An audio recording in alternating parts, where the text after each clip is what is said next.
The heavy mahogany doors of the Beaumont Manor slammed shut as Uncle Silas lunged forward, his face twisted in greed. He forcefully grabbed the small shoulders of 6-year-old Daisy, shaking her as he hissed, "Tell me where your father hid the safety deposit key, you little brat, or you'll be out on the street by morning."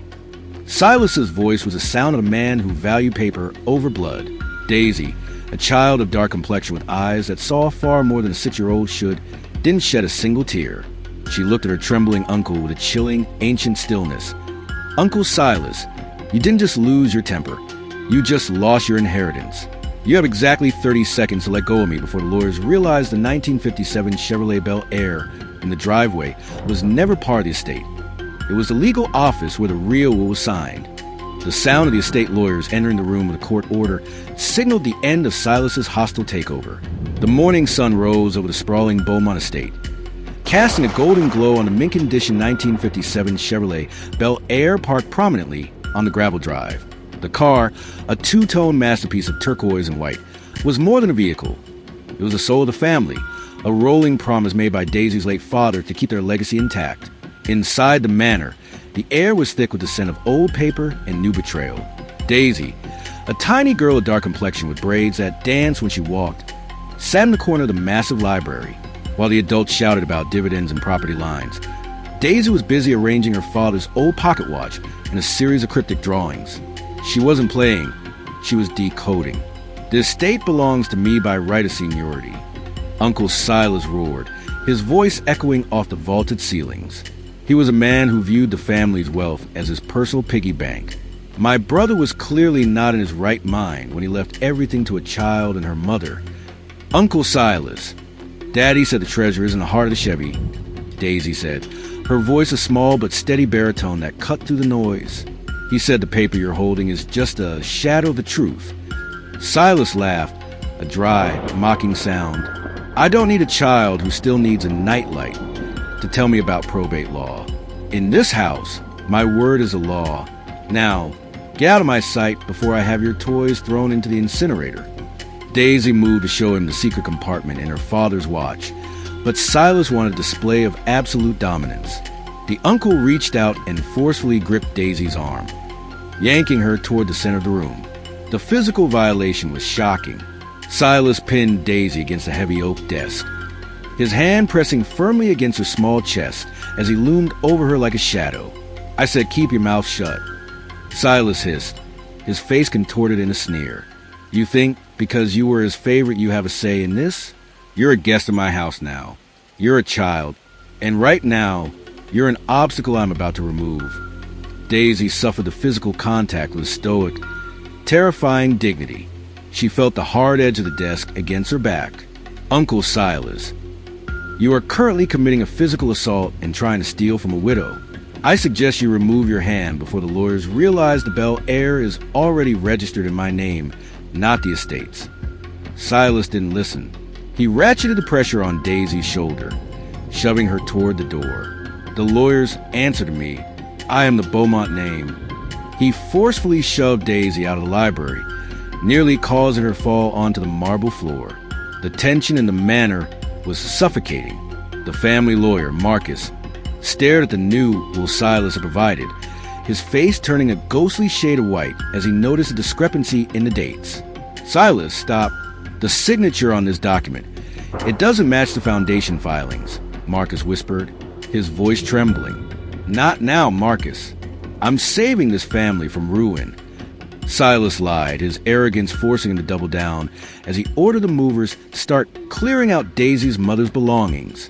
A young gardener, Leo, the low-status witness who had been loyal to Daisy's father, pointed to the 1957 Chevrolet Bel Air. "Sir, the car. Daisy has the keys. She says the real Beaumont is inside." Silas turned on the gardener, pointing his finger aggressively. "It's a hunk of metal. Get back to the hedges." Silas's refusal to listen to anyone, high or low status, created a pressure cooker of professional and personal ruin. Daisy, standing on the porch with her mother, pulled out a small, vintage brass key. "Uncle Silas, you forgot that Daddy was a mechanic before he was a businessman. He didn't hide his will in a safe. He hid it in the one thing you were too refined to ever touch."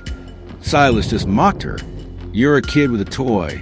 I am the head of this house. The suspense reached a fever pitch as Silas prepared to sign the final eviction papers. Suddenly, the horn of the 1957 Chevrolet Bel Air began to blare on its own. The lights flashed in a rhythmic sequence, a code Daisy's father had taught her for emergencies.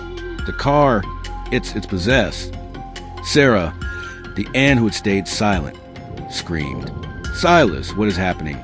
The flow shifted from a legal meeting to a total exposure of Silas's greed. Silas panicked. He ran to the car, trying to silence it, but he didn't know how to open the vintage hood without a specific sequence. Daisy didn't run. She walked calmly to the driver's side. The truth reveal is hidden in the upholstery, Uncle, but you have to have a clean heart to find it. Or, in your case, a court-appointed auditor. Just before the shocking reveal, we want to take a quick moment to thank you for your support, love, and kindness. We wouldn't have come this far without you. Subscribing is one of the best ways you can help us. It's quick, free, and allows us to continue to bring you great content. Your support means everything. Let's keep this channel growing collectively. Where are you watching from? Drop your city and country in the comments below. Thank you very much. Now, let's get back to the story. Daisy climbed into the plush bench seat of the Bel Air. She didn't use force. She used the power of her father's love. She pressed a hidden button behind the radio dial, and a secret compartment in the dashboard slid open. Uncle Silas, Daisy said, her voice a razor-sharp blade of authority. I didn't lose the will. I was waiting for you to show everyone who you really were. She turned her gaze to the lawyers who had followed Silas outside. Gentlemen, Daisy said quietly, I am the sole executor of the Beaumont Trust. Please escort my uncle off the property. He is no longer family. The silence on the gravel drive was so thick it felt heavy. Silas stood frozen, his hand still clutching the fake he had used to terrorize his niece. He watched as the lawyers took the legitimate, notarized document from the secret compartment of the 1957 Chevrolet Bel Air. The kid he had pinned against the desk was now sitting in the driver's seat of the car that held the legal power to ruin him. Silas, you spent so much time looking down at my height that you forgot to look at my heart, Daisy said. I didn't just know where the will was. I knew you were forging a fake one since the day of the funeral. My father knew it too. That's why he left the house to the foundation and the car to me. You aren't just broke, you're homeless. The power shift was absolute. The nuisance was revealed to be the new landlord. The family lawyer, Marcus, handed Daisy the master seal of the estate, realizing that the 6-year-old was the only one with the integrity to protect the family's future. The truth reveal was a legal execution. Silas had triggered his own downfall by violating the morality clause of the trust and assaulting the true heir. Daisy, honey, I was testing you. It was a game. We're family. Silas pleaded, his voice cracking as the movers he had hired began putting belongings into boxes instead. We just did play a game, Silas, Daisy replied, her voice a calm, sharp blade. And you lost. You told me you were the name of this family. Now, I'm the one who files a police report for the bruises on my arms. Daisy signaled to the security team, the very men Silas had ordered to throw her toys out. Gentlemen, Daisy said, Mr. Silas is no longer authorized to be on Beaumont land. Please assist him in gathering his personal belongings, specifically the suitcase he brought when he came to visit. Everything else stays with the trust. In front of the entire staff and the lawyers, Silas was forced to stand as the gate codes were changed. He was escorted out of the manor he had tried to steal with an iron fist, walking past the rows of ancestors whose legacy he had almost tarnished. The public shaming was total. By the time he reached the end of the long driveway, his credit cards were canceled and his name was being scrubbed from every family business. Daisy didn't hoard the wealth. Instead, she turned the Beaumont Manor into a center for early childhood education, where children of all backgrounds could learn that their voices were powerful.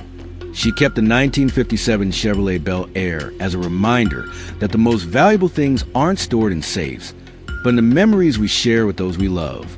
The moral resolution saw the estate's value grow through kindness rather than greed.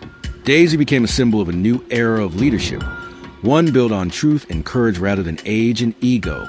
Silas, once the king of the Manor, was relegated to a footnote in family history, a man who lost a multi-million-dollar inheritance because he couldn't control his bias against a 6-year-old who knew exactly where he belonged.